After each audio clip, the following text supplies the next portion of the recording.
Hi all, welcome to football arena. ബ്രസീലിന്റെ ആരാധകർ എല്ലാവരും ഇപ്പോൾ നിരീക്ഷിച്ചു കൊണ്ടിരിക്കുന്ന കാര്യം ബ്രസീലിന്റെ ഭാവി വാഗ്ദാനങ്ങളായ താരങ്ങളിലേക്കാണ്. അതായത് പുതിയ ഒരു സൈക്കിൾ ആരംഭിക്കുകയാണ്.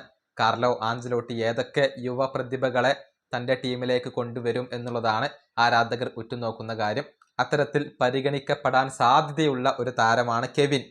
അതായത് ഇംഗ്ലീഷ് പ്രീമിയർ ലീഗ് ക്ലബ്ബായ ഫുൾഹാമിന് വേണ്ടിയാണ് കെവിൻ ഇപ്പോൾ കളിച്ചുകൊണ്ടിരിക്കുന്നത്. കേവലം 23 വയസ്സ് മാത്രമുള്ള താരമാണ് ഇദ്ദേഹം.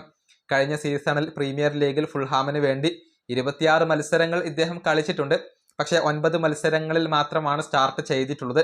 1037 മിനിറ്റാണ് ഇദ്ദേഹം കളിച്ചിട്ടുള്ളത്. ഒരു ഗോളും ഒരു അസിസ്റ്റും അദ്ദേഹം സ്വന്തമാക്കിയിട്ടുണ്ട്. ലെഫ്റ്റ് വിങ്ങർ ആയിക്കൊണ്ട് കളിക്കുന്ന താരമാണ് കെവിൻ. ഇദ്ദേഹത്തെ സ്വന്തമാക്കാൻ വേണ്ടി ഇറ്റാലിയൻ വമ്പന്മാരായ റോമ ഒരു ശ്രമം നടത്തിയിട്ടുണ്ട്. അതായത് ഫുൾഹാമിന് 50 മില്യൺ യൂറോയുടെ ഒരു ഓഫറാണ് റോമ നൽകിയിട്ടുള്ളത്. പക്ഷേ ഫുൾഹാം ഇത് റിജക്റ്റ് ചെയ്തു എന്നുകൂടി അറിയാൻ സാധിക്കുന്നുണ്ട്. ഇതിനേക്കാൾ വലിയ ഒരു തുക ഈ താരത്തിന് വേണ്ടി ലഭിക്കണം എന്നാണ് ഫുൾഹാമിന്റെ ഒരു നിലപാട്. ഷാക്തർ ഡോണസ്കിന് വേണ്ടി കളിച്ച താരമാണ് കെവിൻ. അവിടെ നിന്നും 45 മില്യൺ യൂറോക്കായിരുന്നു ഇദ്ദേഹത്തെ ഫുൾഹാം സ്വന്തമാക്കിയത്. അതുകൊണ്ട് തന്നെ ഇതിനേക്കാൾ വലിയ ഒരു തുക ലഭിക്കണം എന്നുള്ള ഒരു നിലപാടിലാണ് ഇപ്പോൾ ഫുൾഹാം ഉള്ളത്. റോമ ഇദ്ദേഹത്തിന് വേണ്ടി കൂടുതൽ ഓഫറുകൾ നൽകും എന്നാണ് ഇപ്പോൾ പ്രതീക്ഷിക്കപ്പെടുന്നത്.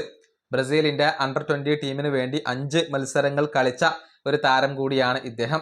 ഏതായാലും ഭാവിയിൽ ഇദ്ദേഹത്തെ കാർലോ ആഞ്ചലോട്ടി പരിഗണിക്കുമോ എന്നുള്ളതൊക്കെ കാത്തിരുന്നു കാണേണ്ട കാര്യമാണ്.